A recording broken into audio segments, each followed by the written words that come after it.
Welcome to my class, student. It's class 7 English Honeycomb. We are in chapter 5 quality, and this is session 5. We are doing the question answer of this session. In this story, you know that it's a story of a bootmaker, Mr. Jessler. और question answer के जरिए हम कैसे उनके बारे में और लिख सकते हैं, that is the thing in this session. Now, do you think Mr. Jessler was a failure as a bootmaker or as a competitive businessman? It's a very important question. आपको क्या लगता है, वो as a boot maker failure थे या एक competitive businessman failure थे? As a boot maker वो कभी भी फेल्योर नहीं थे क्योंकि वो काफी अच्छी बूट्स बनाते थे, बट एज ए बिजनेसमैन वो फेल्योर थे क्योंकि उनको ways of increasing his business नहीं आ रहा था. Mr. Jessler was a brilliant bootmaker but bad competitive businessman. He took a lot of time to complete the order and people could not wait so long. एक pair of boot बनाने में बहुत समय लेते थे क्योंकि उनके लिए बूट बनाना पीस ऑफ आर्ट था और वो फाइन लेदर देखते थे और वो आराम से बूट्स में परफेक्शन डालते थे. No more ever he never advertise, और वो इतना समय लेते थे कि लोग वेट नहीं कर पाते थे और वो धीरे धीरे दूसरों से बूट खरीदने लग गए थे, रेडीमेड बूट खरीदने लग गए थे. और दूसरी बात, मिस्टर जेसलर कभी भी एडवर्टाइजमेंट नहीं करते थे, hence he was a failure in business. तो इसीलिए वो बिजनेस में असफल हुए, अ फेल्योर हुए. Now why had Mr Jessler let out part of his shop to another boot maker? तो उन्होंने क्यों एक हिस्सा दूसरे को दिया अपने शॉप का? मिस्टर जेसलर वॉज ओल्ड, आपको पता है धीरे धीरे बूढ़े हो रहे थे, and he had very less work, और वो कस्टमर लूज कर रहे थे because of the big firms और because of the time he used to take in making boot.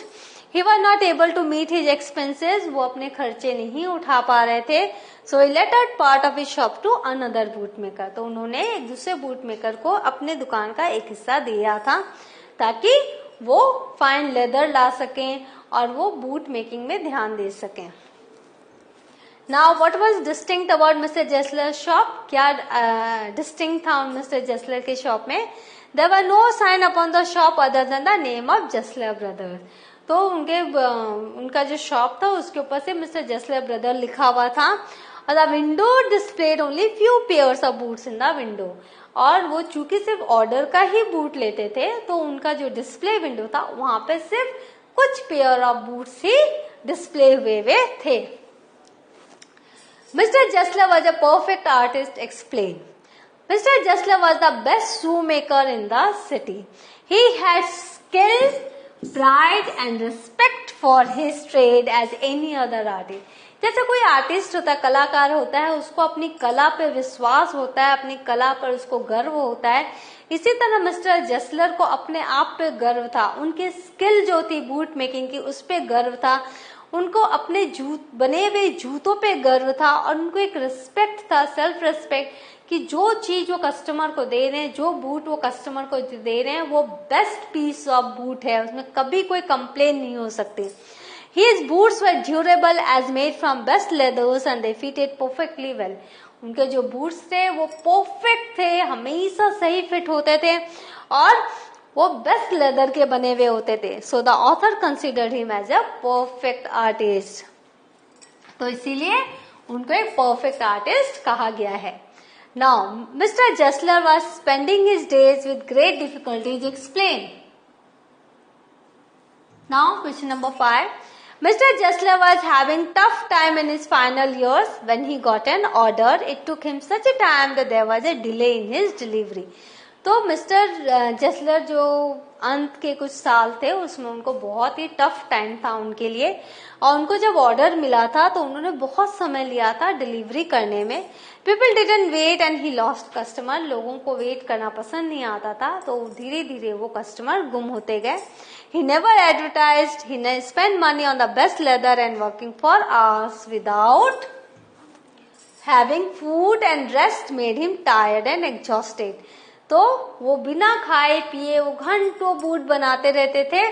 The hardship of trade had taken a toll on his health. तो धीरे धीरे क्या हुआ, जो हार्डशिप थी, जो कठिनाइयां थी उनके बिजनेस की, वो उनके हेल्थ को प्रभाव डालने लग गई. And in the last meeting he even failed to recognise the author at first. तो जब at the age of 75 author उनसे मिलने गए थे तो उनको रिकॉग्नाइज भी नहीं कर पाए थे और वो पहचान ही नहीं पाए थे कि ये हैं, इन्होंने, ये उनके रेगुलर कस्टमर थे. What is the moral of the story? The story highlights two business techniques. Mr. Jessler, a bootmaker, never compromises on quality of his product. Now, ये स्टोरी क्या हाईलाइट करती है? मॉरल ऑफ द स्टोरी क्या है? ये जो story है वो दो बिजनेस टेक्निक को हाईलाइट करती है. एक टेक्निक जो मिस्टर जेस्लर की है, बूट मेकर की है, जिन्होंने कभी भी क्वालिटी पे कॉम्प्रोमाइज नहीं किया. Who never compromises on quality of his product. He uses best leather. चाहे जितना भी महंगा हो, उन्होंने कभी भी inferior quality का leather यूज नहीं किया. With passion he makes boots. और काफी dedication के साथ वो बूट बनाते थे, क्योंकि बूट बनाना उनके लिए एक piece of art था. And they were wonderful and marvelous. इसीलिए इनके जो बूट थे वो wonderful और marvelous थे. The boots he makes are like pieces of art. They are durable and perfectly fit. He never advertised and concentrated on his perfection. और उनको कभी ऐसा लगा ही नहीं कि उनको एडवर्टाइजमेंट करने की जरूरत है, क्योंकि उनको यह लगता था कि उनके जो बनाए हुए जूते हैं वही उनके कस्टमर को लेकर आएंगे, वही माउथ टू माउथ उनका एक एडवर्टाइजमेंट होगा. तो अलग से एडवर्टाइजमेंट करने की जरूरत नहीं है, क्योंकि वो best shoe maker of London थे उनको, और सभी जानते थे कि वो काफी अच्छे जूते बनाते थे. On the other hand, big firms only pay attention to quantity. लेकिन दूसरी तरफ big firms थे जो कि सिर्फ क्वांटिटी पे ध्यान देते थे, और उनको जो कस्टमर मिलते थे वो एडवर्टाइजमेंट से मिलते थे, वर्क से नहीं मिलते थे. And ignore quality of product, और वो क्वालिटी ऑफ प्रोडक्ट्स को इग्नोर करते थे. The leather is of inferior quality, so the products are not long lasting.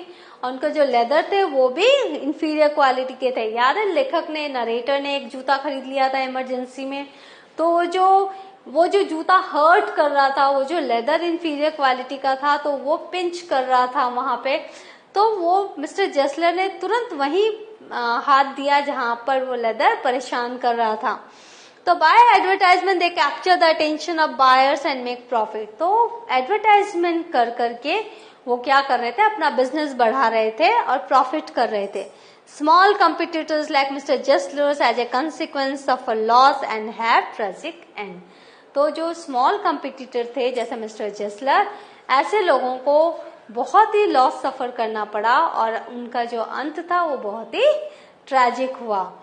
उनको अपनी दुकान का एक हिस्सा देना पड़ा, उनके पास पैसे नहीं बचे क्योंकि उन्होंने कस्टमर भी काफी लूज किया. The moral of the story is we should not get blinded by the big firms advertisements and should value quality.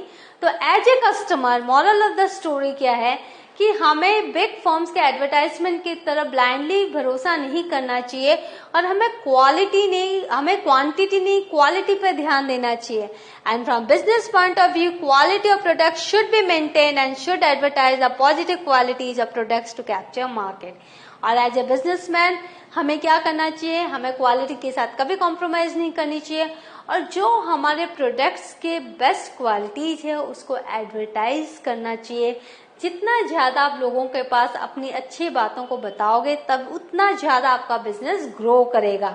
तो ये जो पर्टिकुलर एक कंडीशन था, क्वालिटी मिस्टर जेस्लर ने मेंटेन किया, लेकिन वो एडवर्टाइजमेंट के इंपॉर्टेंस को भूल गए. तो इस तरह से क्या हुआ, उन्होंने अपना कस्टमर लूज किया और उनकी एक ट्रेजिक एंड हुई. लेकिन एज ए बिजनेसमैन हमें दोनों तरफ ध्यान देना है, quality as well as advertisement. So the story ends here, and this beautiful story tells us about the techniques of maintaining our quality and the importance of advertisement here. And we should not forget the small businessmen who concentrate on quality. So we should give preference to businessmen, tradesmen like Mr. Jessler, who are so dedicated to their profession. Thank you. In the next class, I will meet with you some new chapter. Till then, enjoy the story, learn the question answer, revise it, practice it, and we will meet again. Thank you.